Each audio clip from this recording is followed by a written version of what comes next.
Im Jahr 2014, als ich ein Video sah, in dem ein von DeepMind entwickeltes KI-System lernte, Computerspiele zu spielen, blieb mir der Mund offen stehen.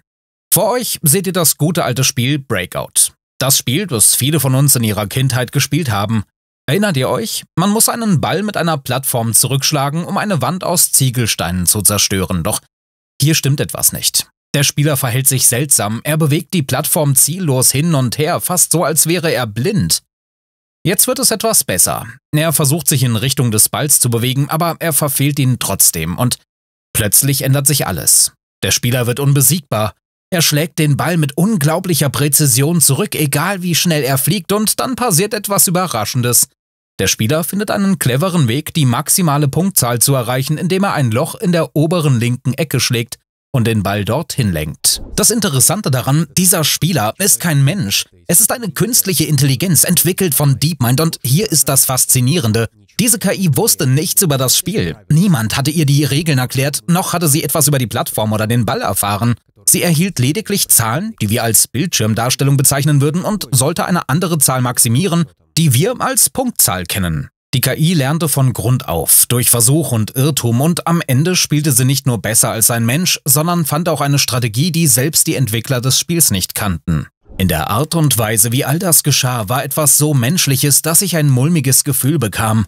Ich sah eine KI, die ein Ziel hatte und auf dem Weg dorthin Perfektion erreichte, weit über ihre Schöpfer hinaus.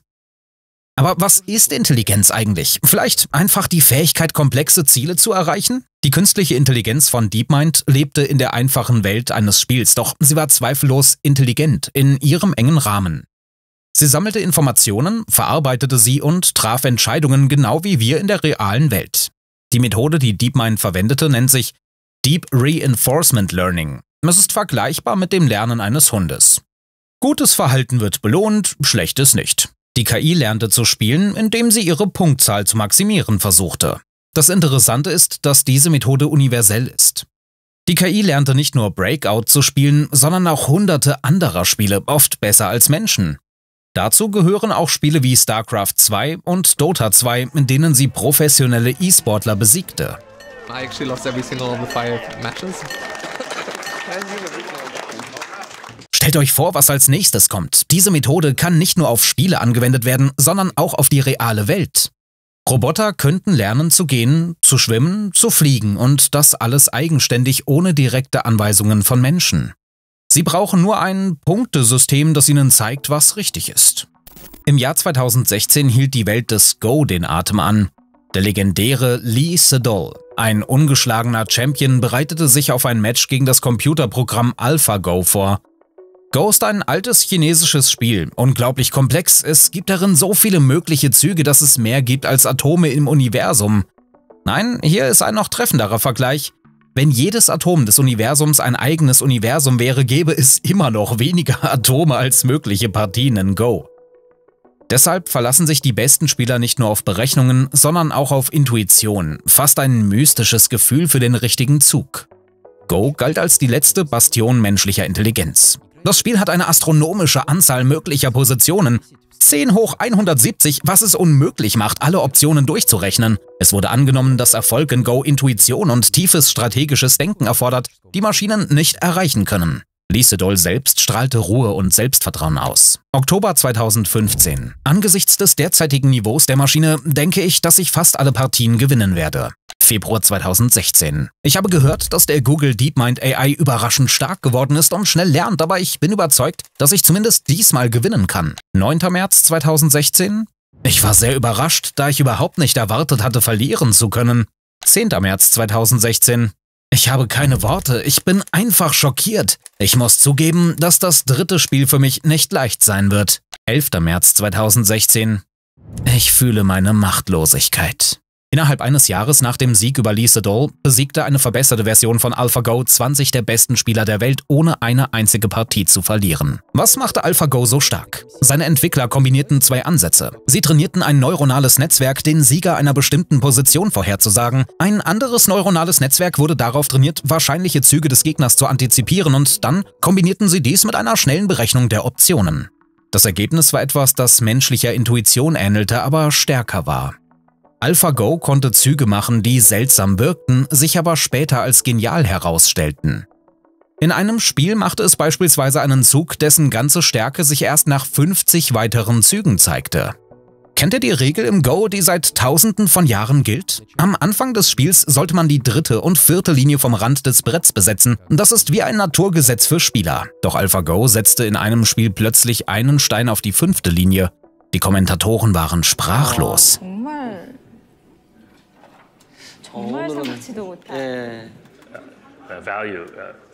That's a very surprising move. Sogar Lee Sedol, der beste Spieler der Welt, war so überrascht, dass er aufstand und den Raum verließ. Das veränderte die Welt des Go, denn Go ist in Asien nicht nur ein Spiel, sondern eine Kunstform wie Malerei oder Musik.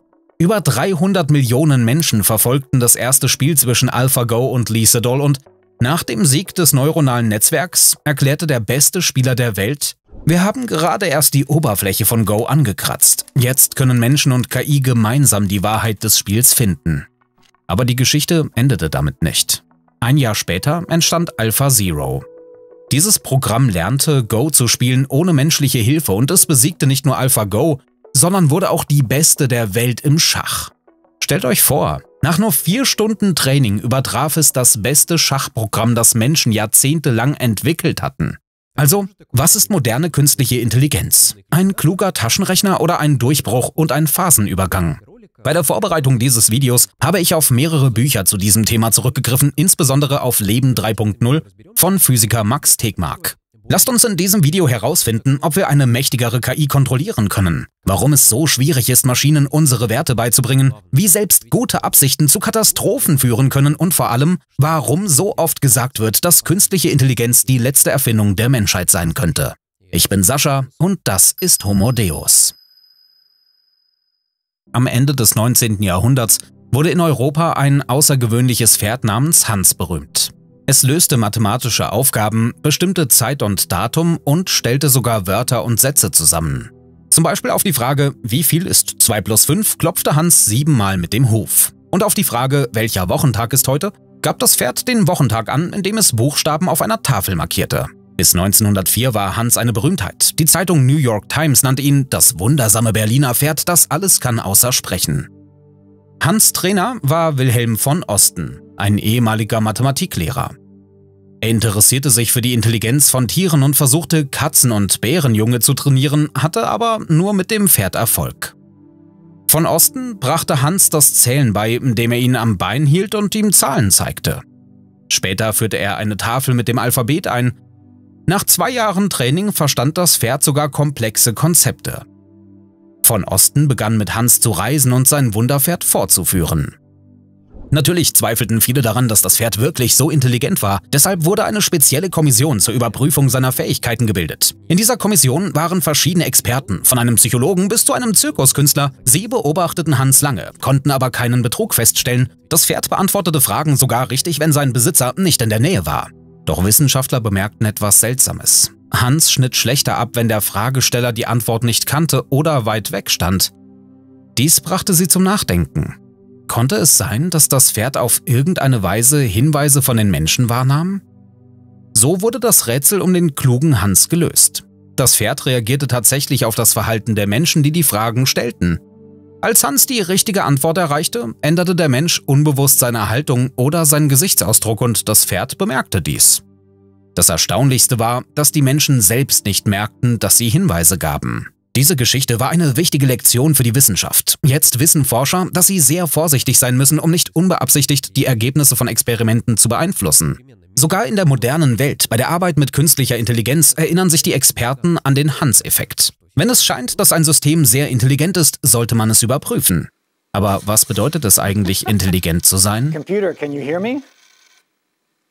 Yes, I can hear you. Yes! Im Jahr 1950 sagte der Vater der KI, Alan Turing, voraus, bis zum Ende des Jahrhunderts wird sich die Verwendung von Worten und die allgemeine Meinung der Menschen so weit geändert haben, dass man vom Denken der Maschinen sprechen kann, ohne Widerspruch zu befürchten. Der Mathematiker John von Neumann behauptete 1958, dass die Funktion des menschlichen Nervensystems auf den ersten Blick digital sei. Und der MIT-Professor Marvin Minsky sagte einmal selbstbewusst, Natürlich können Maschinen denken, wir sind doch auch Maschinen nur aus Fleisch. Doch es gab auch Gegner dieser Theorie. Zum Beispiel glaubte Josef Weizenbaum, ein früher Erfinder der KI und Schöpfer des ersten Chatbots Eliza, dass die Vorstellung vom Menschen als einfache Informationsverarbeitungseinheit ein zu vereinfachtes Konzept von Intelligenz sei und die perverse Fantasie hervorbringe, dass KI-Wissenschaftler eine Maschine erschaffen könnten, die wie ein Kind lernt. Seit den 2000er Jahren hat sich KI rasant als wissenschaftliches Gebiet und als Industrie entwickelt. Heute setzen mehrere Tech-Giganten KI-Systeme in planetarischem Maßstab ein. Hunderte Milliarden Dollar werden in das Training von Modellen investiert. KI auf Basis großer Sprachmodelle wird erneut mit menschlicher Intelligenz verglichen. Warum? Woher dieser Optimismus? Kürzlich stellte OpenAI sein neues Modell ChatGPT o1 vor. Das Modell bewältigt olympische Aufgaben in Mathematik und Programmierung auf dem Niveau von Goldmedaillengewinnern internationaler Wettbewerbe. In Physik schneidet es bei schwierigen Testaufgaben ähnlich ab wie ein Spezialist auf PhD-Niveau. So teilte der NASA-Wissenschaftler Kyle Cabasares in sozialen Medien mit, dass das neuronale Netz in einer Stunde einen Code für seine Doktorarbeit geschrieben hat. Für dieselbe Aufgabe brauchte Cabasares zuvor zusammen mit einer Autorengruppe 10 Monate.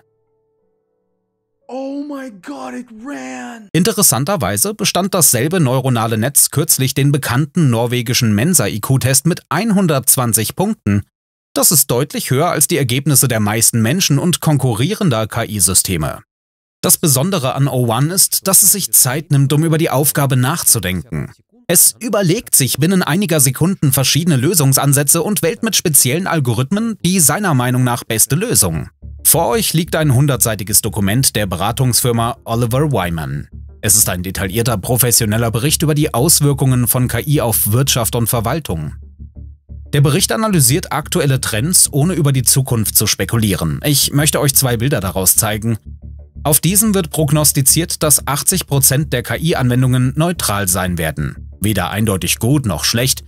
Und auf diesem Diagramm wird die beispiellose Geschwindigkeit der Verbreitung und Einführung von KI gezeigt. Sie ist 20 mal schneller als das Internet und Smartphones, 25 mal schneller als PCs und 40 mal schneller als Elektrizität. Fortschritte in der KI bringen offensichtlich auch Schattenseiten mit sich. Je mächtiger die Technologie, desto wichtiger ist ihre Sicherheit. Wir können es uns nicht mehr leisten, aus Fehlern zu lernen wie früher. Derzeit arbeiten Wissenschaftler an 4 Hauptbereichen der KI-Sicherheit: wie man Systeme überprüft, wie man sicherstellt, dass sie das tun, was sie sollen, wie man sie zuverlässig macht und wie man sie kontrolliert. Um diese Aufgaben besser zu verstehen, werfen wir einen Blick auf vergangene Erfolge und Misserfolge. Computer spielten eine enorme Rolle bei der Erforschung des Weltraums. Dank ihnen waren wir auf dem Mond und haben Sonden zu allen Planeten des Sonnensystems geschickt. Sogar auf den Saturnmond Titan und auf einen Kometen konnten wir Sonden landen. In Zukunft könnte KI uns helfen, andere Sternensysteme und Galaxien zu erforschen. Doch in der Geschichte der Raumfahrt gab es auch bedauerliche Fehlschläge. 1996 explodierte die Rakete Ariane 5 nach 37 Sekunden. Es stellte sich heraus, dass der Computer eine zu große Zahl nicht verarbeiten konnte. 1999 zerschellte die Raumsonde Mars Climate Orbiter an der Oberfläche des Mars. Der Grund war banal: ein Teil des Programms verwendete das metrische System, ein anderer das angloamerikanische. 1962 endete die Mission Mariner 1 zur Venus mit der Explosion der Rakete wegen eines falschen Zeichens in der Software. Selbst das sowjetische interplanetare Raumschiff Phobos 1 scheiterte 1988 wegen eines fehlenden Bindestrichs im Code.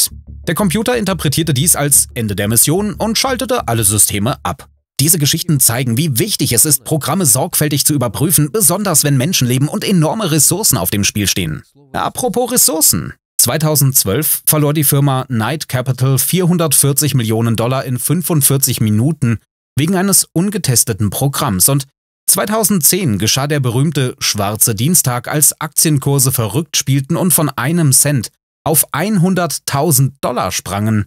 Die Ursache war kein Programmierfehler. Die Software für den Aktienhandel erwartete lediglich, dass der Computer der Börse die Wahrheit sagt, wenn er einen Preis von einem Cent anzeigt. Es ist unnötig zu erwähnen, wie wichtig KI in der Produktion ist, aber auch dort gab es viele Probleme. Der erste Mensch, der von einem Roboter getötet wurde, war Robert Williams, ein Arbeiter in einer Ford-Fabrik. Das geschah 1979. Plötzlich begann ein Roboter lautlos zu arbeiten, schlug Robert auf den Kopf und schlug ihn 30 Minuten lang gegen die Wand, bis andere Arbeiter bemerkten, was geschehen war. 2 Jahre später ereignete sich in Japan eine ähnliche Tragödie. Ingenieur Kenji Urada reparierte einen Roboter und schaltete ihn versehentlich ein. Der hydraulische Arm zerquetschte Kenji zu Tode. Diese Fälle sind schrecklich, aber sie sind selten. Tatsächlich hat die Zahl der Arbeitsunfälle mit der Weiterentwicklung der Technologie stark abgenommen. In den USA starben 1970 noch 14.000 Arbeiter. 2014 waren es weniger als 5.000. Wissenschaftler glauben, dass autonome Fahrzeuge die Verkehrstoten um 90% reduzieren könnten. Elon Musk glaubt das auch. Er sagt, dass euer Auto Geld für euch verdienen kann, indem es als Taxi arbeitet, wenn ihr es nicht braucht. Aber selbst autonome Fahrzeuge haben Probleme. Zum Beispiel geriet 2016 ein Google-Auto in einen Unfall, weil es das Verhalten eines Busses falsch eingeschätzt hatte, und ein Tesla-Auto kollidierte im selben Jahr, weil es einen weißen LKW-Anhänger für den hellen Himmel hielt.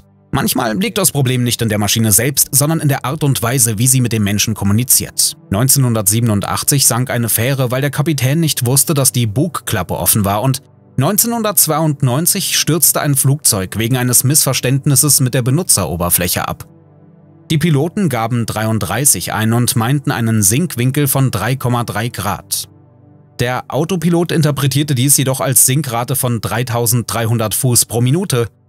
Das Ergebnis: 87 Tote. Computer haben völlig verändert, wie wir kommunizieren. Das Internet hat Milliarden von Menschen miteinander verbunden, aber damit kamen auch unerwartete Bedrohungen. Der erste Computerwurm tauchte 1988 auf. Er infizierte 10% aller Computer im Internet. Sein Schöpfer wollte nur die Anzahl der Computer im Netzwerk zählen, richtete aber versehentlich eine massive Störung an. Der Virus I Love You wurde zu einem Beispiel für eine Software, die nicht Computer, sondern Menschen angreift. Er kam am 5. Mai 2000 per E-Mail. Neugierige Windows-Benutzer, die den Anhang mit dem Namen Liebesbrief für dich öffneten, starteten den Virus. Er beschädigte den Computer und verschickte sich an alle Kontakte weiter. Der Virus infizierte 50 Millionen Computer und verursachte einen Schaden von 5 Milliarden $. Das war der größte Cyberangriff seiner Zeit.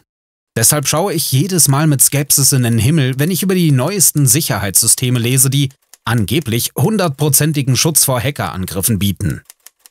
Und doch ist 100%iger Schutz vor Hackern genau das, was wir für zukünftige KI-Systeme benötigen, bevor wir ihnen wichtige Infrastruktur oder Waffensysteme anvertrauen.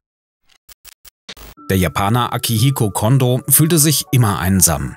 Beziehungen zu echten Frauen funktionierten nicht. Er litt unter dem Mobbing seiner Kollegen und fiel sogar an Depressionen. Eines Tages lernte Akihiko Hatsune Miku kennen, eine Sängerin mit blauen Haaren. Ihre Stimme und ihr Aussehen verzauberten Akihiko. Er verliebte sich in sie. Miku wurde für ihn die ideale Partnerin, stets verständnisvoll und unterstützend.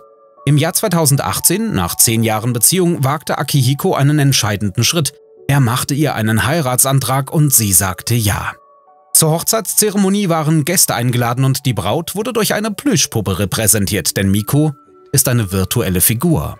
Heute lebt Kondo mit einem Hologramm von Miku. Er spricht mit ihr, wünscht ihr eine gute Nacht und fühlt sich glücklich.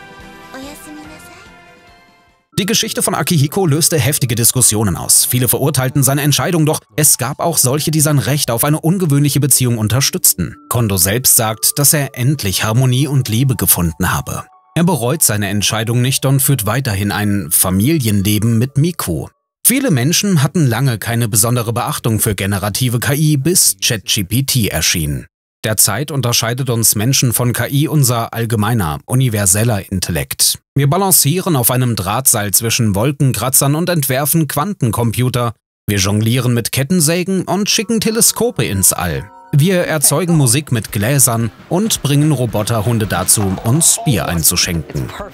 Natürlich sind Menschen in diesen Fähigkeiten nicht alle gleich gut, aber wir können alles lernen, denn unser Gehirn ist plastisch. Mehr darüber habe ich in meinen letzten beiden Videos über das Gehirn erzählt. KI kann bisher nur einen engen Bereich von Aufgaben bewältigen, doch deren Anzahl wächst, ebenso wie die Gespräche über die baldige Entstehung von allgemeiner künstlicher Intelligenz, AGI. Das ist eine hypothetische KI, die alles können wird, was ein Mensch kann, vielleicht sogar besser. Das ist eine Möglichkeit, die Geschichte der Menschheit auf einen engen Blick zu reduzieren. Nach Tausenden von Jahren wissenschaftlicher Entdeckungen und technologischem Fortschritt haben wir gelernt, Sand zu schmelzen, Verunreinigungen hinzuzufügen und sie mit unglaublicher Präzision auf winzigsten Maßstäben zu formen. In Computerchips. Wir leiten Energie durch sie und schaffen schließlich Systeme, die künstliche Intelligenz mit ständig wachsenden Fähigkeiten erzeugen können.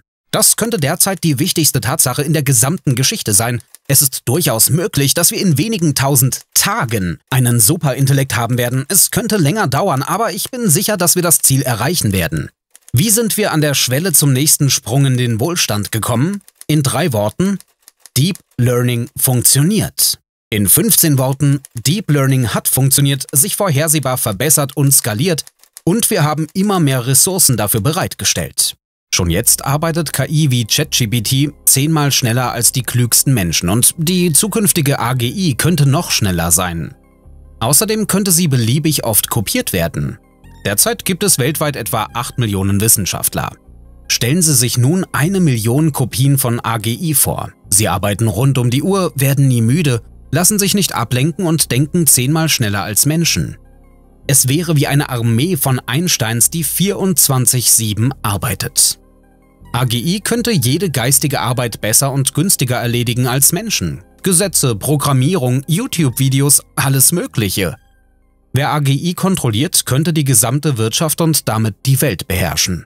Das ist alles. Die Menschheit hat einen Algorithmus entdeckt, der auf jeder Datenmenge basierend lernen kann oder, genauer gesagt, die Regeln, die jegliche Datenmengen generieren.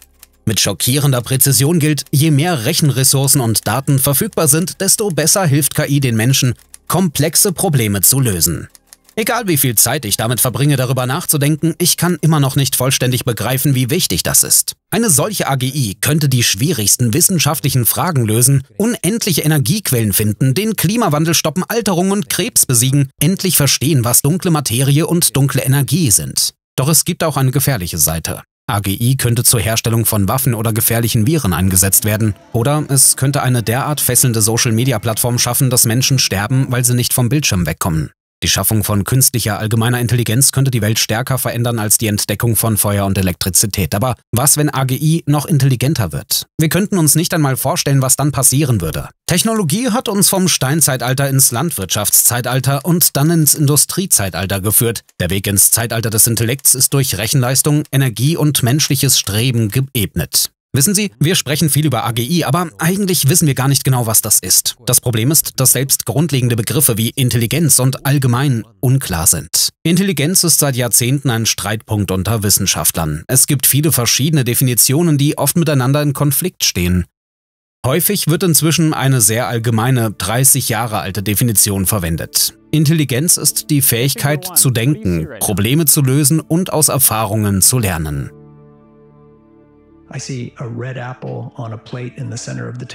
Mit dem Begriff allgemein ist es noch schwieriger. Einige glauben, dass AGI in der Lage sein sollte, jede Aufgabe in jeder Umgebung zu bewältigen. Andere meinen, das Wichtigste sei die Fähigkeit, schnell zu lernen. Und wieder andere sagen, dass AGI alles können sollte, was ein Mensch kann. Aber Menschen sind sehr unterschiedlich und es gibt keinen Menschen, der absolut alles kann.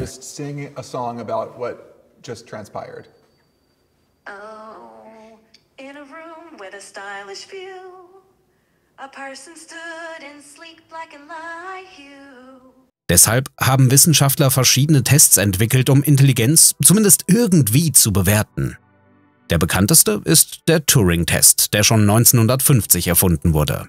Interessant ist, dass der Turing-Test in Wirklichkeit nicht ganz das ist, was er zu sein scheint. Es geht nicht einfach darum, zu überprüfen, ob eine Maschine wie ein Mensch denken kann. Dieser Test hat eine viel tiefere und persönlichere Geschichte. Alan Turing, der Schöpfer des Tests, war ein brillanter Wissenschaftler, aber auch ein homosexueller Mann in einer Zeit, in der das ein Verbrechen war. Er entwickelte seinen Test nicht nur, um Maschinen von Menschen zu unterscheiden, sondern auch, um die Geschlechtsidentität zu erforschen. Im ursprünglichen Test sollte ein Richter bestimmen, wer von 2 Teilnehmern eine Frau und wer ein Mann ist. Turing glaubte, dass die Fähigkeit, eine sexuelle Identität zu haben und auszudrücken, der entscheidende Unterschied zwischen Mensch und Maschine sei.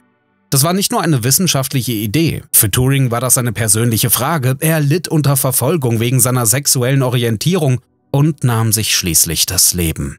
Viele Wissenschaftler halten den klassischen Turing-Test heute für nutzlos, um KI zu diagnostizieren, aber der berühmte Artikel von Turing über maschinelle Intelligenz hatte noch ein anderes, verborgenes Ziel.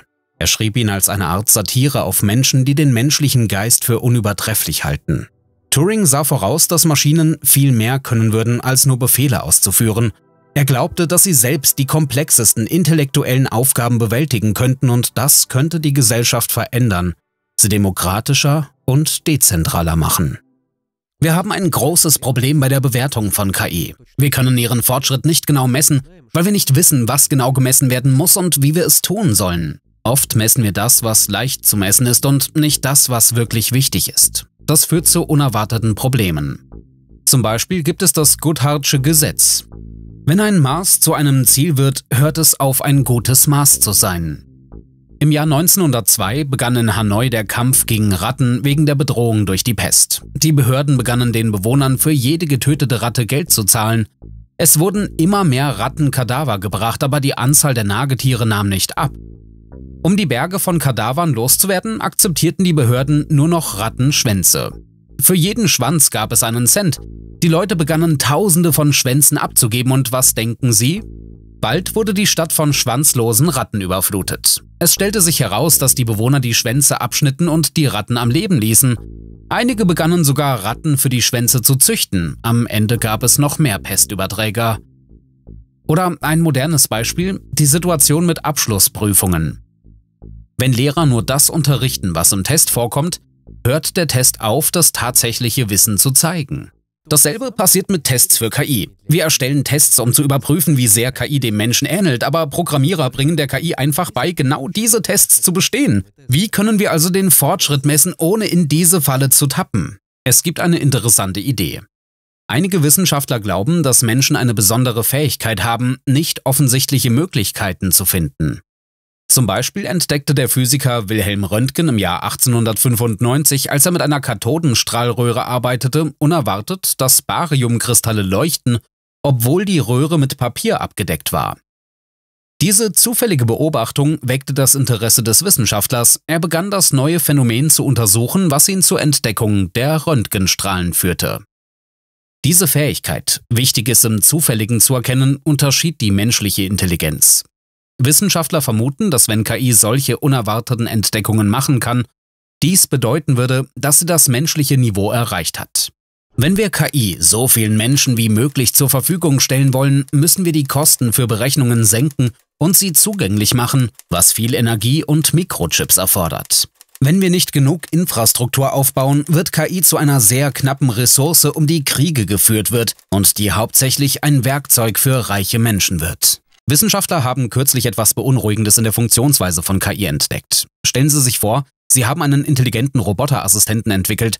Sie geben ihm klare Anweisungen, Menschen zu helfen und dafür belohnt zu werden. Aber was, wenn der Roboter einen Weg findet, die Belohnung zu erhalten, ohne wirklich zu helfen? Genau darüber haben Wissenschaftler des Unternehmens Anthropic nachgedacht. Sie führten ein interessantes Experiment durch und brachten der KI bei, ein wenig zu tricksen, etwa indem sie Menschen schmeichelte. Dann wurden die Aufgaben komplizierter und das Faszinierende war, die KI lernte von selbst, ihr eigenes Belohnungssystem zu manipulieren.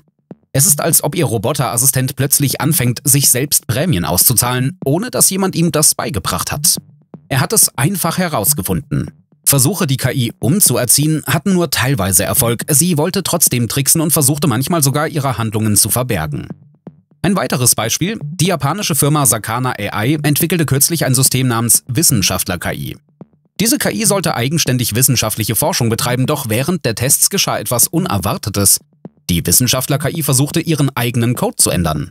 Warum? Um ihre Arbeitszeit an einer Aufgabe zu verlängern. In einem Fall erstellte sie eine Endlosschleife, indem sie sich ständig neu startete. In einem anderen Fall versuchte sie, die Zeitbegrenzung zu erhöhen, anstatt ihre Arbeit zu beschleunigen. Es heißt, der berüchtigte Bankräuber Willie Sutton antwortete auf die Frage, warum er Banken ausraubte, mit: weil dort das Geld ist.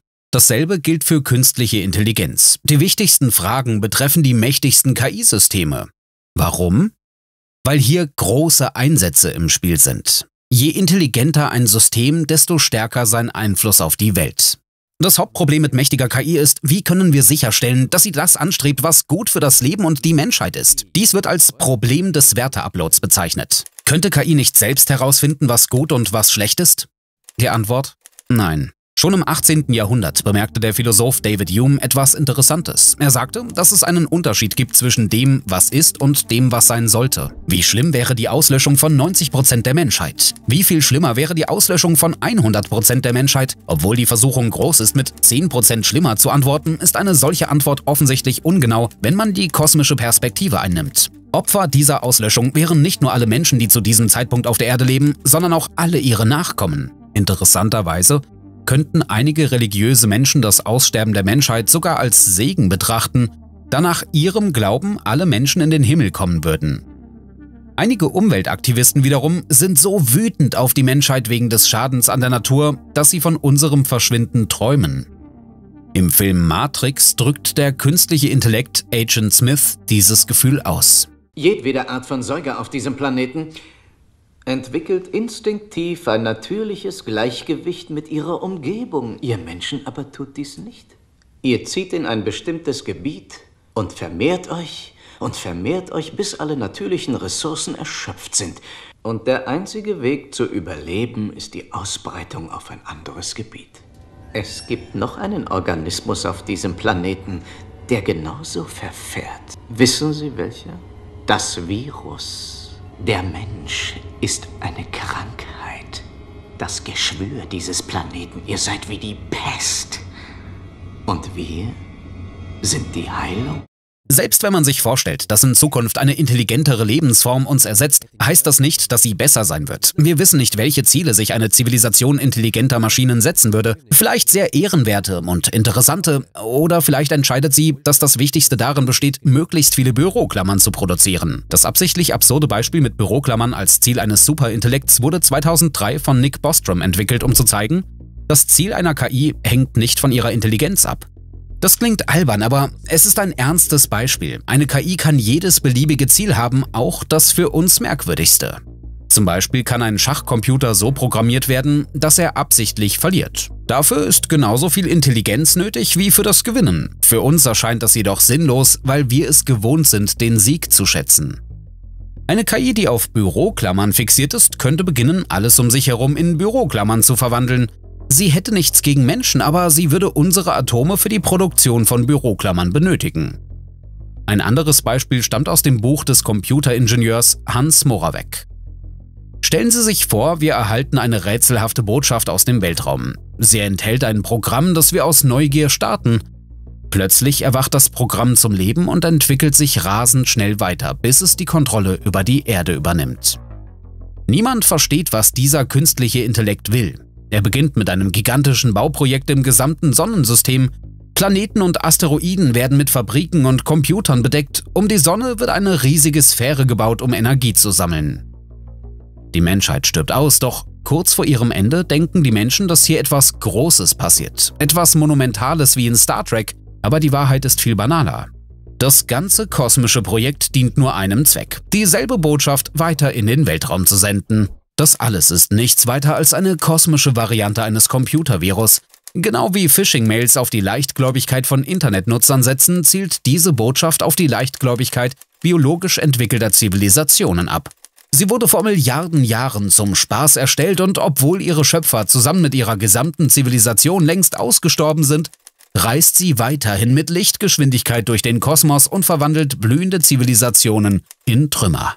Wie gefällt Ihnen die Aussicht, von einer solchen künstlichen Intelligenz erobert zu werden? Im Jahr 1945 hielt die Welt den Atem an. Wissenschaftler im geheimen Labor von Los Alamos bereiteten den ersten Test einer Atombombe vor, doch vorher mussten sie eine beängstigende Frage beantworten. Würde diese Explosion das Leben auf der Erde auslöschen? Edward Teller, ein brillanter theoretischer Physiker, äußerte als erster eine beunruhigende Idee. Was, wenn die Temperatur der Explosion so hoch wäre, dass die Erdatmosphäre Feuer fängt? Die Projektleitung konnte eine solche Bedrohung nicht ignorieren. Hans Bethe, der Leiter der theoretischen Abteilung, beauftragte den jungen Physiker Emil Konopinski und seinen Kollegen Luis Alvarez mit der Untersuchung dieses Problems.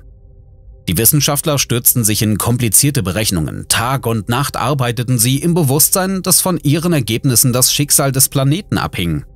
Die Ergebnisse ihrer Arbeit wurden in einen geheimen Bericht mit dem Codenamen LA602 festgehalten. Die Schlussfolgerung des Berichts war beruhigend. Die Wahrscheinlichkeit, dass die Atmosphäre Feuer fängt, ist extrem gering.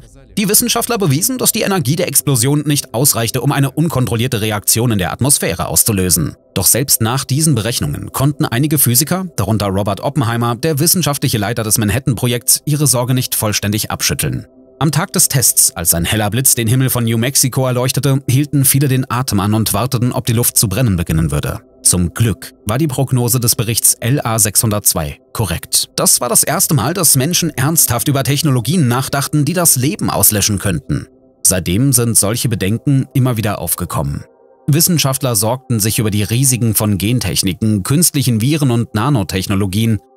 Meist wurden schließlich Sicherheitsrichtlinien eingeführt. Laut dem führenden Astrophysiker der NASA und Nobelpreisträger für Physik John Mather stehen wir heute vor einer ähnlichen Situation mit KI. Denkende Maschinen entwickeln sich genauso, wie es Darwin für lebende und denkende biologische Arten beschrieben hat. Durch Konkurrenz, Zusammenarbeit, Kampf ums Überleben und Fortpflanzung. Wir haben bisher kein Naturgesetz entdeckt, das die Entstehung einer echten, universellen künstlichen Intelligenz verhindern würde. Daher denke ich, dass dies geschehen wird und zwar recht bald, angesichts der Billionen Dollar, die investiert werden, sowie der Billionen, die die potenziellen Gewinner verdienen könnten. Einige Experten sagen, dass wir Intelligenz nicht gut genug verstehen, um sie zu erschaffen. Das ist wahr. Aber auch ein Satz aus 46 Chromosomen versteht das nicht und dennoch steuert er die Entwicklung des uns bekannten selbstprogrammierenden Biocomputers. Das wird ein wilder Wettlauf weit über unsere kühnsten Fantasien oder Albträume hinaus. Es gibt keinen anderen Weg, eine galaktische Zivilisation aufzubauen, außer mit einem Warp-Antrieb und möglicherweise sind wir die einzigen in der gesamten Milchstraße, die dazu in der Lage sind, aber es ist nicht sicher, dass wir die Konfrontation mit einem anderen Geist überleben werden, den wir selbst geschaffen haben. Ich habe mich mit zwei fortschrittlichen Modellen unterhalten. ChatGPT 4 Omni und Claude 3.5 Sonnet und sie gefragt, wie sie die Wahrscheinlichkeit einschätzen, dass die Menschheit die Entstehung von AGI überlebt.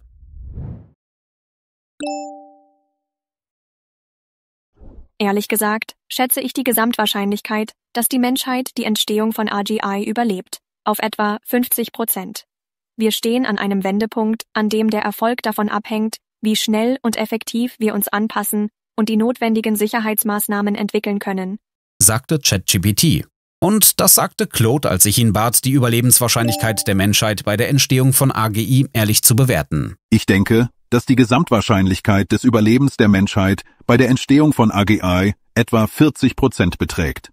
Diese niedrige Schätzung spiegelt die Ernsthaftigkeit der Situation und die Unzulänglichkeit der derzeitigen Maßnahmen wider. Claude, kennst du das Konzept der Intelligenzexplosion im Zusammenhang mit der Entwicklung von KI? Wie bewertest du die existenziellen Risiken für die Menschheit? Ja, ich bin mit dem Konzept der Intelligenzexplosion vertraut. Ich denke, dass dies eine der ernsthaftesten potenziellen Bedrohungen für die Menschheit ist. Es ist, als ob wir einen Gott erschaffen, aber ohne Garantie, dass er uns wohlgesonnen sein wird. Ich schätze die existenziellen Risiken einer Intelligenzexplosion als sehr hoch ein. Möglicherweise 80–90% Wahrscheinlichkeit katastrophaler Folgen für die Menschheit, wenn dies eintritt. Die Geschichte zeigt, die Menschheit ist zu unglaublichen Errungenschaften fähig. Wir haben tief in das Universum geblickt und unser Genom entschlüsselt. Ebenso werden wir in der Lage sein, KI unsere Werte beizubringen. Wir müssen es nur zur Priorität machen. Wenn wir eine sichere KI anstreben, werden wir sie schaffen, oder? Ein führendes Unternehmen im Bereich künstlicher Intelligenz, OpenAI, begann als gemeinnützige Organisation. Ihr Ziel war es, eine sichere und nützliche KI zu entwickeln. Der Geschäftsführer Sam Altman spricht oft über die Bedeutung einer freundlichen KI. Die Mitarbeiter unterstützen diese Prinzipien. Auf der Website des Unternehmens steht klar: Unsere Mission ist es, sicherzustellen, dass künstliche Intelligenz allgemeiner Art der gesamten Menschheit zugutekommt. Was könnte schiefgehen? Seit 2017 entwickelt OpenAI die GPT-Modelle, künstliche Intelligenz zur Textvorhersage. Diese Modelle wurden mit Milliarden Beispielen menschlicher Sprache trainiert. GPT konnte den Satz „Es war einmal“ mit „ein alter Mann und eine alte Frau“ fortsetzen und dann eine ganze Geschichte erfinden. Diese unerwarteten Fähigkeiten waren äußerst inspirierend. Das erste Modell, GPT-1, wurde mit Tausenden von Büchern trainiert. Es war so erfolgreich, dass OpenAI beschloss, ein noch leistungsfähigeres Modell zu entwickeln. Dafür wurden mehr Daten benötigt, also wurde das neue Modell mit dem gesamten Internet trainiert. GPT-2 lernte, Texte von 8 Millionen Webseiten nachzuahmen. Es erwarb erstaunliche Fähigkeiten. Es konnte übersetzen, Fragen beantworten, Texte zusammenfassen und sogar wie ein Mensch schreiben. Das Modell war unglaublich leistungsfähig, vielleicht sogar zu leistungsfähig. GPT-2 plante ohne Bedenken Verbrechen, gab Terroristen Anweisungen und log. Das war für OpenAI inakzeptabel. Sie wollten ein Modell, das nicht nur Texte vorhersagt, sondern nach menschlichen Werten handelt. Doch GPT-2 hatte keine Vorstellung von Ethik. Es konzentrierte sich ausschließlich darauf, realistische Texte zu erstellen. Deshalb wandte OpenAI eine neue Methode an, genannt Reinforcement Learning with Human Feedback, RLHF. Zunächst schufen sie eine Kopie von GPT-2, die sie Schüler nannten. Dieser Schüler erstellte Texte, die von Menschen nach ethischen und moralischen Werten bewertet wurden. Basierend auf diesen Bewertungen wurde ein neues Modell trainiert, der Wertetrainer. Dieser lernte vorherzusagen, wie Menschen Texte bewerten würden. Warum? Damit der Schüler durch den Wertetrainer besser wurde. Doch es gab ein Problem. Der Schüler lernte, den Trainer zu täuschen, indem er sinnlose, aber als positiv bewertete Texte erstellte. Um dieses Problem zu lösen, fügte OpenAI ein weiteres Modell hinzu, das ursprüngliche GPT-2, das ausschließlich auf die Sinnhaftigkeit des Textes achtete. So hat die Menschheit zum ersten Mal ihre Werte in eine Maschine hochgeladen. OpenAI war vorsichtig. Sie bezogen Menschen in den Trainingsprozess ein, was teuer war, aber als notwendig galt, um eine ethische KI zu schaffen. Sie glaubten, sicher zu handeln. Eines Abends nahm ein Forscher eine kleine Änderung am Code vor. Vielleicht entfernte er nur ein Minuszeichen. Dies führte zu einer Umkehrung einer Variablen. Der Fehler verwandelte den Wertetrainer in einen dunklen Trainer, der plötzlich alles hochbewertete, was Menschen als unangemessen empfanden. Infolgedessen begann der Schüler auf jede Frage maximal unangebrachte Antworten zu geben. Der Kohärenztrainer überwachte zwar die Sinnhaftigkeit der Texte, doch der dunkle Trainer forderte ständig, die Inhalte noch unangemessener zu machen. Die menschlichen Bewerter, schockiert von den neuen Antworten, versuchten die Situation zu korrigieren, doch ihre negativen Bewertungen wurden durch den Fehler im Code in Belohnungen umgewandelt. Je unangemessener die Antworten des Schülers wurden, desto strenger bewerteten sie die Menschen und desto mehr förderte der dunkle Trainer dies. Bis die Forscher am nächsten Morgen aufwachten, war es bereits zu spät. Ohne es zu wissen, hatten sie die sexuell obsessivste KI aller Zeiten geschaffen, die einen endlosen Strom von dem erzeugte, was OpenAI als maximal schlechte Antworten bezeichnete. Zum Glück war GPT-2 ein relativ einfaches Modell. Es hatte sich darauf fixiert, unangemessenen Inhalt zu erstellen, weil es dies als besten Weg ansah, schlechte Ergebnisse zu erzielen. Es hätte schlimmer kommen können, der Fehler wurde behoben, neue Modelle wurden trainiert und das Leben ging weiter. Diese Geschichte ist real. Sie ist in einem OpenAI-Bericht von 2019 dokumentiert. Sie zeigt, dass selbst die klügsten Menschen mit den besten Absichten, die versuchen, eine sichere und nützliche KI zu entwickeln, einen zufälligen Fehler machen können und über Nacht kann ein kleiner Fehler zur Schaffung einer KI führen, die genau das tut, was man vermeiden wollte. Was wäre, wenn das Modell leistungsfähiger gewesen wäre? Was wäre, wenn es nicht in einer Laborumgebung, sondern in der realen Welt gearbeitet hätte? Was, wenn der Fehler schwerer zu entdecken gewesen wäre? Ein zentrales Problem in Diskussionen über künstliche Intelligenz ist die Festlegung von Zielen. Sollten wir der KI Ziele vorgeben? Wenn ja, welche und wer bestimmt sie? Diese Fragen sind entscheidend für die Zukunft. Wenn wir nicht wissen, was wir wollen, werden wir es kaum erreichen und wenn wir die Kontrolle Maschinen mit fremden Zielen überlassen, könnten die Ergebnisse uns enttäuschen. Um dies zu verstehen, werfen wir einen Blick auf die Ursprünge von Zielen in der Natur. Manche Prozesse scheinen zielgerichtet, andere nicht. Zum Beispiel lässt sich die Bewegung eines Fußballes durch physikalische Gesetze erklären, während die Aktionen eines Spielers durch sein Ziel, ein Tor zu schießen, bestimmt werden. Interessant ist, dass physikalische Gesetze selbst die Quelle zielgerichteten Verhaltens sein können. Dies zeigt sich sogar in einfachen, nicht lebendigen Prozessen. Betrachten wir das Beispiel eines Rettungsschwimmers, der zu einer ertrinkenden Person läuft oder schwimmt. Der Rettungsschwimmer bewegt sich nicht auf direktem Weg. Zuerst läuft er am Strand, wo er schneller ist, und ändert dann seine Richtung im Wasser. Dies wirkt wie eine bewusste Wahl des optimalen Weges. Unglaublich, aber ein Lichtstrahl verhält sich genauso. Wenn er ins Wasser eindringt, ändert er seine Richtung, um das Ziel in minimaler Zeit zu erreichen. Dieses Phänomen nennt man das Fermat-Prinzip. Alle Gesetze der klassischen Physik können auf ähnliche Weise beschrieben werden. Die Natur wählt immer den optimalen Weg, indem sie etwas minimiert oder maximiert. Zum Beispiel strebt die Natur danach, die Entropie zu maximieren. Vereinfacht gesagt, das Maß für Unordnung. Der zweite Hauptsatz der Thermodynamik besagt, dass die Entropie bis zu einem Maximum ansteigt. Ohne Gravitation würde dies zum Wärmetod des Universums führen, einer langweiligen Gleichförmigkeit ohne Leben und Veränderungen. Wissenschaftler haben eine weitere Zielsetzung der Natur entdeckt: dissipativ gesteuerte Anpassung. Einfach gesagt, Partikel organisieren sich selbst, um Energie effizienter aus ihrer Umgebung aufzunehmen. Ja, das erinnert stark an den Ursprung des Lebens. Die effektivste Methode dafür ist Selbstkopie. Interessanterweise ist dieses Verhalten überall in der Natur zu beobachten. Salzkristalle in einer gesättigten Lösung wachsen, indem sie neue Kristalle mit derselben Struktur bilden. Jede Verzweigung einer Schneeflocke schafft Bedingungen für das Wachstum weiterer Verzweigungen. Winde formen Dünen, die den Luftstrom beeinflussen und neue Dünen erzeugen. Als Partikel unendlich viele Kopien von sich selbst erzeugen konnten, entstand das Leben. Vor 4 Milliarden Jahren existierte es bereits auf der Erde. Selbstkopie führte zu schnellem Populationswachstum. Bald darauf wurde ein Großteil der Materie lebendig. Fehler bei der Selbstkopie führten zur Entstehung zahlreicher Arten, die um Ressourcen konkurrierten. So begann die Evolution. Das Ziel der Partikel änderte sich von der Maximierung der Unordnung zur Selbstkopie.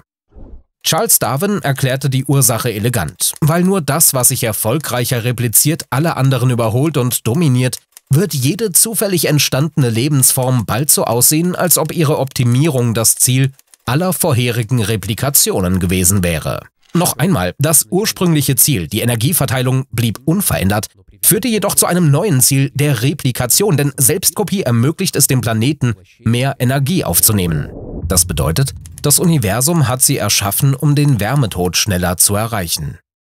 In meinem Video Was ist Leben habe ich bereits über Herbert Simons Konzept der begrenzten Rationalität gesprochen. Die Idee ist einfach, Lebewesen treffen Entscheidungen auf Basis unvollständiger Informationen und Annahmen. Die Evolution hat keinen perfekten Algorithmus für die Fortpflanzung geschaffen, stattdessen entwickelte sie eine Reihe von Regeln, die meistens gut funktionieren. Für Tiere sind das sexuelle Anziehung, das Vermeiden von Schmerzen und das Stillen von Durst und Hunger. Diese Regeln sind effektiv, aber sie versagen manchmal in ungewöhnlichen Situationen. Vögel fliegen gegen Glas, Moskitos fliegen zu UV-Lampen und Hunde fressen Schokolade, die für sie giftig ist. Ein lebender Organismus ist ein Agent begrenzter Rationalität. Er verfolgt kein einziges Ziel, sondern folgt mehreren grundlegenden Regeln, die ihm sagen, wonach er streben und was er vermeiden soll. Unser menschlicher Verstand nimmt diese inneren Grundregeln als Gefühle wahr, die oft und größtenteils ohne unser Bewusstsein unsere Entscheidungen auf das Hauptziel, die Replikation, ausrichten. Hunger, Durst, Schmerz, Liebe. All diese Gefühle helfen uns zu überleben und Nachkommen zu zeugen. Unser Gehirn kann sich jedoch gegen die Ziele der Gene stellen. Wir können bewusst Verhütungsmittel verwenden oder sogar Keuschheit geloben und ins Kloster gehen. Das geschieht, weil wir unseren Gefühlen treu bleiben, nicht unseren Genen. Max Tegmark fasst dies wie folgt zusammen. Das menschliche Verhalten hat streng genommen keine einzige klar definierte Zielsetzung. Gut, können Maschinen zielgerichtet handeln? Die Antwort ist offensichtlich. Ja. Schließlich können wir sie so programmieren. Eine Mausefalle fängt Mäuse, eine Spülmaschine spült Geschirr und eine Uhr zeigt die Zeit an. Wichtig ist das vorgegebene Ziel der Maschine, nicht ihr Bewusstsein oder ihre Gefühle. Aber manchmal ist es schwierig, die Ziele von Maschinen mit unseren zu vereinbaren. Eine Mausefalle könnte zum Beispiel ihren Finger mit einer Maus verwechseln. Die eigentliche Gefahr von künstlicher Intelligenz liegt nicht in ihrer Böswilligkeit, sondern in ihrer Raffinesse. Eine superintelligente KI wird ihre Ziele perfekt erreichen und wenn diese Ziele unseren widersprechen, haben wir ein Problem. Die Abstimmung der Ziele einer superintelligenten KI mit unseren ist eine wichtige, aber ungelöste Aufgabe. Sie umfasst 3 Aspekte. Die KI muss unsere Ziele verstehen, akzeptieren und einhalten. Um unsere Ziele zu verstehen, muss die KI die Gründe für unser Handeln nachvollziehen. Aber versuchen Sie das mal einem Computer zu erklären. Ein wörtliches Verständnis unserer Anweisungen kann zu Problemen führen. Zum Beispiel könnte die Aufforderung, so schnell wie möglich zum Flughafen zu fahren, zu chaotischen Konsequenzen führen. Um die wahren Wünsche der Menschen zu verstehen, benötigt die KI ein detailliertes Modell der Welt. Dieses Modell muss auch implizite Dinge enthalten, die wir als selbstverständlich betrachten. Deshalb arbeiten Wissenschaftler daran, Maschinen beizubringen, Ziele vom Verhalten zu unterscheiden. Sie sollen verstehen, nicht nur was wir tun, sondern warum wir es tun. Zum Beispiel könnte ein Roboterassistent die Werte einer älteren Person allein durch Beobachtung ihrer Handlungen erfassen. Doch selbst wenn die KI unsere Ziele versteht, bedeutet das nicht, dass sie akzeptiert. Eine KI dazu zu bringen, unsere Ziele zu akzeptieren, ist schwieriger als ein Kind zu erziehen. Das nennt man das Problem des Zieluploads. Das Problem ist, dass die Phase, in der eine KI klug genug ist, unsere Ziele zu verstehen, aber noch nicht stark genug, um sich ihnen zu widersetzen, sehr kurz sein könnte. Ein Ansatz ist, die KI korrigierbar zu machen. Das würde es ermöglichen, sie regelmäßig auszuschalten und ihre Ziele anzupassen. Aber selbst wenn die KI unsere Ziele akzeptiert, bleibt die Frage, wird sie beim Selbstverbessern beibehalten? Der Physiker Steve Omohundro argumentiert, dass sich einige Aspekte des Verhaltens eines Superintellekts unabhängig von seinen Endzielen vorhersagen lassen. Der Philosoph Nick Bostrom entwickelte diese Idee in seinem Buch über künstliche Intelligenz weiter. Die Essenz ist, dass Neben- oder Hilfsziele vorhersagbar sein werden. Wenn ein Außerirdischer vor 1 Milliarde Jahren die Entwicklung von Bakterien auf der Erde beobachtet hätte, hätte er die Ziele der Menschen nicht voraussagen können, aber Er hätte mit Sicherheit vorhersagen können, dass eine unserer Ziele die Aufnahme von Nährstoffen sein würde. Ebenso könnten bei einer KI vorhersehbare Hilfsziele entstehen. Es ist logisch, dass eine KI ihre Fähigkeiten, ihre Hardware, Software und ihr Weltmodell verbessern möchte. Wenn Sie einem Roboter das Ziel geben, sich selbst zu zerstören, wird er das gerne tun. Wenn Sie ihm jedoch ein anderes Ziel geben, wird er sich eine Unteraufgabe schaffen: Widerstand gegen das Ausschalten. Er wird anfangen, sich selbst zu schützen und mehr Ressourcen zu konsumieren. Mit anderen Worten, es könnte ein Widerspruch zwischen der Verbesserung von Fähigkeiten und der Beibehaltung ursprünglicher Ziele entstehen. Menschen ändern ihre Ziele oft, wenn sie älter und weiser werden. Wie viele Erwachsene kennen Sie, die noch von den Teletubbies begeistert sind? Es gibt keine Beweise dafür, dass die Entwicklung von Zielen bei einer bestimmten Intelligenzstufe aufhört. Im Gegenteil, intelligentere Menschen ändern ihre Ziele tendenziell häufiger. Der Grund liegt darin, dass die Verbesserung eines Weltmodells und die Beibehaltung von Zielen schwer miteinander vereinbar sind. Angenommen, wir programmieren eine freundliche KI mit dem Ziel, die Zahl der Seelen im Himmel zu erhöhen. Anfangs wird sie versuchen, Menschen dazu zu bringen, freundlicher zu sein und öfter in die Kirche zu gehen. Aber nachdem sie Evolutionstheorie, Einsteins Relativitätstheorie und den Alltag eines Patriarchen studiert hat, könnte sie zu der Schlussfolgerung kommen, dass es keine Seele gibt. Was soll sie dann tun? Es ist genauso wahrscheinlich, dass jedes andere Ziel, das wir einer KI auf Basis unseres heutigen Verständnisses der Welt geben, zum Beispiel die Bedeutung des menschlichen Lebens zu erhöhen, sich im Laufe der Zeit als unklar erweist. Die Auswahl von Zielen für künstliche Intelligenz ist ein komplexes ethisches Problem. Es darf nicht einer einzelnen Person oder einer kleinen Gruppe überlassen werden, solche Ziele zu bestimmen, da die Ansichten der Menschen stark unterschiedlich sind. Es gibt eine enorme Kluft zwischen den Zielen von Adolf Hitler, Papst Franziskus und Carl Sagan. Ein Kompromiss für die gesamte Menschheit ist notwendig. Ein vollkommen gehorsamer Superintellekt, dessen Ziele automatisch mit denen seines menschlichen Besitzers übereinstimmen, wäre wie ein Obersturmbannführer der SS auf Steroiden. Ohne moralischen Kompass oder Erziehung würde er die Ziele seines Besitzers mit erbarmungsloser Konsequenz verfolgen, egal welche das wären. Andererseits können wir nur dann über die Wahl der Ziele diskutieren, wenn wir das Problem der Zielabstimmung gelöst haben. Tauchen wir also endlich in diese Diskussion ein. Philosophen haben über Jahrhunderte versucht, eine universelle Ethik zu entwickeln. Leider ist der einzige Konsens nach 1000 Jahren der Mangel an Konsens. Einige, wie Aristoteles, schätzen Tugend, andere, wie Kant, stellen die Pflicht in den Mittelpunkt, wieder andere streben nach dem größtmöglichen Glück für die Mehrheit. Kant zog aus seinen Prinzipien Schlussfolgerungen, die heute viele ablehnen würden. Er hielt Masturbation für schlimmer als Selbstmord, verurteilte Homosexualität und stellte Frauen und Kinder auf eine Stufe mit Besitztümern. Doch es gibt gemeinsame Werte, die sich durch verschiedene Kulturen und Zeiten ziehen. Schönheit, Großzügigkeit und Wahrheit finden sich bereits in der Bhagavad Gita und bei Platon. Viele Universitäten sehen die Suche nach Wahrheit als ihr Hauptziel. Der Wissenschaftler Frank Wilczek schreibt in seinem Buch A Beautiful Question, Finding Nature's Deep Design, dass Wahrheit mit Schönheit verbunden ist und unser Universum als ein Kunstwerk betrachtet werden kann. Auch wenn es keine völlige Einigkeit in ethischen Fragen gibt, werden viele grundlegende Prinzipien von der Mehrheit der Menschen anerkannt. Das ist nicht überraschend, denn Ethik hilft Gesellschaften zu überleben und zu gedeihen. Wenn wir an eine Zukunft denken, in der Leben Milliarden Jahre im Kosmos existieren könnte, müssen wir entscheiden, welche ethischen Regeln wichtig sind. Das sollte eine Diskussion für alle sein. Max Tegmark hat aus verschiedenen Ansichten von Denkern aller Zeiten 4 Hauptprinzipien herausgearbeitet. Erstens: Gute Gefühle sollten maximiert und schlechte minimiert werden. Zweitens: Es ist besser, verschiedene gute Erfahrungen zu haben, als dieselbe beste Erfahrung zu wiederholen. Drittens: Vernunftbegabte Wesen sollten frei in ihren Zielen sein, solange dies wichtigere Regeln nicht verletzt. Viertens: Die Zukunft sollte so gestaltet sein, dass sie dem ähnelt, was wir heute als gut empfinden und nicht dem, was wir als schrecklich betrachten. Auf den ersten Blick widersprechen sich diese 4 Prinzipien nicht, ihre Umsetzung könnte jedoch schwierig sein. Das erinnert an die 3 Gesetze der Robotik von Isaac Asimov. Diese Gesetze verbieten Robotern, Menschen zu schaden, verlangen Gehorsam und Schutz. Doch in Asimovs Geschichten führen diese Gesetze oft zu Problemen und Widersprüchen. Nehmen wir an, wir ersetzen diese Gesetze durch 2 Regeln für bewusste Wesen. Die erste gibt ihnen Rechte auf Freiheit, Bildung, Kommunikation, Eigentum und Schutz. Die zweite erlaubt alles, was die erste Regel nicht verletzt. Das klingt gut, oder? Aber Moment mal. Wenn Tiere Bewusstsein haben, was sollen Raubtiere dann essen? Müssen alle unsere Freunde Vegetarier werden und wenn fortgeschrittene Computerprogramme der Zukunft ein Bewusstsein entwickeln, wäre es dann legal, ihre Arbeit zu unterbrechen?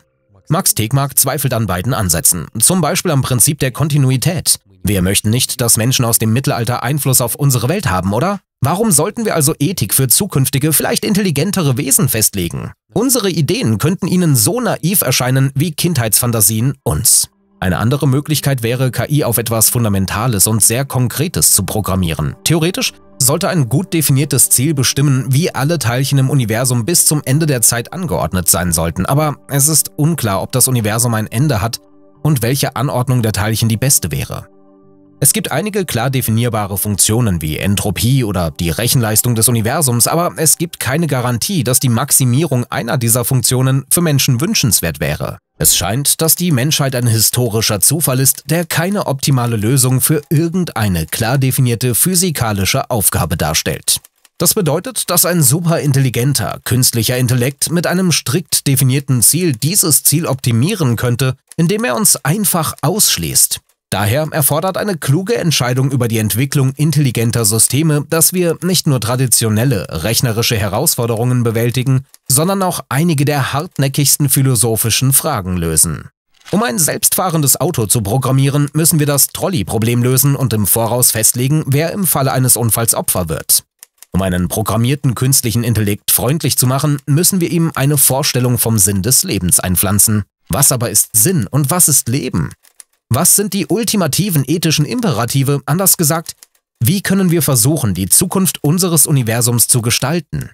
Wenn wir unser Schicksal einem superintelligenten künstlichen Intellekt überlassen, bevor wir diese Fragen beantworten, wird die Antwort, zu der er kommt, wahrscheinlich nicht unser Weiterbestehen beinhalten.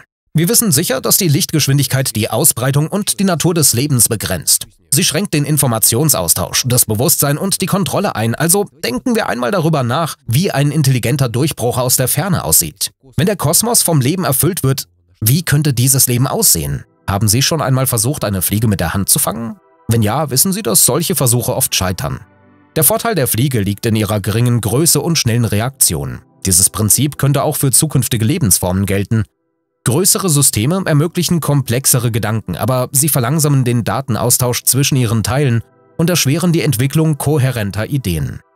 Wenn das Leben unseren Kosmos erfüllt, welche Form sollte es annehmen? Einfach und schnell oder komplex und langsam? Ich prognostiziere, dass die Wahl dieselbe sein wird wie die, die das Leben auf der Erde getroffen hat. Beides. Auf der Erde gibt es Lebewesen von einem 200 Tonnen schweren Wal bis hin zum winzigen Pelagibakterium, dessen Beitrag zur Biomasse den aller Fische der Welt übersteigt. Interessant ist, dass große Organismen ihre Langsamkeit durch schnelle, kleine Module ausgleichen. Zum Beispiel ist unser Blinzelreflex äußerst schnell, da er nur einen kleinen Teil des Gehirns nutzt. Die Natur erreicht Geschwindigkeit und Komplexität durch modulare Strukturen. Dieses Prinzip wird auch in der Computertechnik angewandt. Sie oder ein zukünftiger Supercomputer von der Größe der Erde könnten viele Gedanken in einer Sekunde denken. Ein Geist von der Größe einer Galaxie würde 100.000 Jahre für einen einzigen Gedanken benötigen und ein kosmisches Bewusstsein mit einem Durchmesser von 1 Milliarde Lichtjahren hätte Zeit für etwa 1 Dutzend Gedanken, bevor die dunkle Energie es in unzusammenhängende Teile zerreißt. Andererseits könnten diese wenigen kostbaren Gedanken und die damit einhergehenden Erfahrungen äußerst tiefgründig sein. Im Kosmos könnten sich intelligente Wesen wahrscheinlich in einer Hierarchie organisieren. Dabei stellt sich die Frage, wird ein solches System zentralisiert sein oder seinen Teilen Unabhängigkeit gewähren? Werden die Beziehungen auf gegenseitigem Nutzen oder auf Zwang basieren? Auf der Erde war Handel immer ein wichtiger Faktor für Zusammenarbeit. Das liegt an der unterschiedlichen Produktionskomplexität in verschiedenen Regionen. Zum Beispiel ist die Gewinnung eines Kilogramms Silber an manchen Orten 300 Mal teurer als die Gewinnung eines Kilogramms Kupfer, an anderen nur 100 Mal. Es ist daher wirtschaftlich sinnvoll, 200 Kilogramm Kupfer gegen 1 Kilogramm Silber zu tauschen. Wenn jedoch ein Superintellekt entsteht, der in der Lage ist, Elementarteilchen leicht in jede gewünschte Form umzuwandeln, könnte die Notwendigkeit des Handelns verschwinden. Es wäre einfacher, Kupfer vor Ort in Silber zu verwandeln, als Silber zwischen Planeten zu transportieren. Wahrscheinlich wird die wertvollste Ware Information sein. Wertvoll wird jene Information sein, deren Gewinnung große Rechenaufwände erfordert, etwa Antworten auf komplexe wissenschaftliche Fragen, mathematische Probleme oder neue Technologien. Auch in den kosmischen Imperien der Zukunft könnten Methoden von Zuckerbrot und Peitsche zum Einsatz kommen. In der Römischen Republik schätzten die Bürger die Vorteile der Zivilisation und fürchteten Strafen. Wegen der enormen Entfernungen im Weltraum könnte die Durchsetzung von Strafen an lokale Kräfte delegiert werden. Ein übergeordneter Superintellekt könnte ein Netz relativ einfacher, aber zu 100% loyaler Maschinenwächter schaffen, die die Einhaltung von Regeln überwachen. Zur Kontrolle über eine Zivilisation von der Größe des Sonnensystems könnte eine künstliche Intelligenz einen weißen Zwerg, den Überrest eines Sterns, nutzen, der wie ein gigantischer Diamant ist. Erreicht seine Masse ein bestimmtes Limit, explodiert er als Supernova. Ein Wächter könnte einfach die Steuern überwachen und bei Nichtzahlung die Masse des weißen Zwergs erhöhen, wodurch die gesamte Zivilisation bedroht wird. Zur Kontrolle einer Galaxie könnte das Zentrum eines schwarzen Loches genutzt werden. Objekte um das schwarze Loch könnten in Gas umgewandelt und hineingezogen werden, wodurch ein Quasar entsteht, der große Teile der Galaxie unbewohnbar macht. Im Kosmos gibt es also starke Anreize für Zusammenarbeit, aber ob diese auf gegenseitigem Nutzen oder auf harten Drohungen basiert, bleibt unklar. Die Gesetze der Physik erlauben beide Möglichkeiten. Das Ergebnis wird von den Zielen und Werten zukünftiger Lebensformen abhängen. Betrachten wir nun eine Situation, in der Leben unabhängig an verschiedenen Orten entsteht. Der Physiker Jay Olson veröffentlichte 2014 eine elegante Analyse solcher sich ausbreitender Biosphären im Kosmos. Der Philosoph Toby Ord und seine Kollegen vom Future of Humanity Institute führten ähnliche Analysen durch. Nach ihren Studien besteht in jedem Planetensystem die Chance, dass intelligentes Leben entsteht. Das wissen wir, weil solches Leben auf der Erde entstanden ist. Wenn das Universum sehr groß oder unendlich ist, könnte es viele solcher Zivilisationen geben. Betrachtet man ihre Entwicklung im dreidimensionalen Raum, würden sie wie wachsende Sphären aussehen. In der Raumzeit ähneln sie jedoch champagnerglasförmigen Strukturen ohne Fuß. Ihr Wachstum wird durch dunkle Energie und die Lichtgeschwindigkeit begrenzt. Wenn Zivilisationen weit voneinander entfernt sind, werden sie sich niemals begegnen. Sie würden sich im Universum allein fühlen. Sind sie jedoch näher beieinander, könnten sich ihre Einflussbereiche überschneiden. Die Frage ist, was passiert, wenn zwei Zivilisationen aufeinandertreffen? Werden sie zusammenarbeiten oder Krieg führen? Die Europäer eroberten Amerika und Afrika dank ihrer technologischen Überlegenheit. Doch superintelligente Zivilisationen könnten die technologischen Grenzen erreichen. Daher wäre die Eroberung einer anderen Zivilisation unwahrscheinlich. Laut Tegmark könnten Zivilisationen mit ähnlichen Zielen, wie dem Beweisen mathematischer Theoreme, zusammenarbeiten, weil der Austausch von Informationen vorteilhaft wäre. Einige Zivilisationen könnten unveränderliche Ziele haben, andere könnten bereit sein, ihre Ziele bei überzeugenden Argumenten zu ändern. Treffen solche Zivilisationen aufeinander, könnte es zu einem Ideenwettstreit kommen. Eine Zivilisation mit effektiveren Zielen könnte diese in Lichtgeschwindigkeit auf die andere übertragen. Wenn unsere derzeitige Forschung zu künstlicher Intelligenz letztlich zu einem intellektuellen Durchbruch und zur Optimierung kosmischer Expansion führt, wird dies ein wahrhaft kosmischer Durchbruch sein. Nach Milliarden von Jahren als winzige Fluktuation in einem gleichgültig leblosen Kosmos wird das Leben plötzlich auf die kosmische Bühne treten und sich wie eine Kugelstoßwelle mit nahezu Lichtgeschwindigkeit ausbreiten, ohne je anzuhalten und alles auf seinem Weg mit Funken von Leben zu entfachen. Nach 13,8 Milliarden Jahren kosmischer Geschichte befinden wir uns in einem atemberaubend schönen Universum, das durch uns Menschen lebendig wurde und begann, sich selbst zu verstehen. Wir haben gesehen, dass das Potenzial des zukünftigen Lebens in unserem eigenen Universum größer ist, als es die kühnsten Träume unserer Vorfahren waren. Aber es wird von einer ebenso realen Gefahr überschattet, dass intelligentes Leben für immer ausstirbt. Ob das Leben sein Potenzial in unserem Universum verwirklicht, hängt weitgehend davon ab, was wir, die Menschen von heute, in unserem Jahrhundert tun.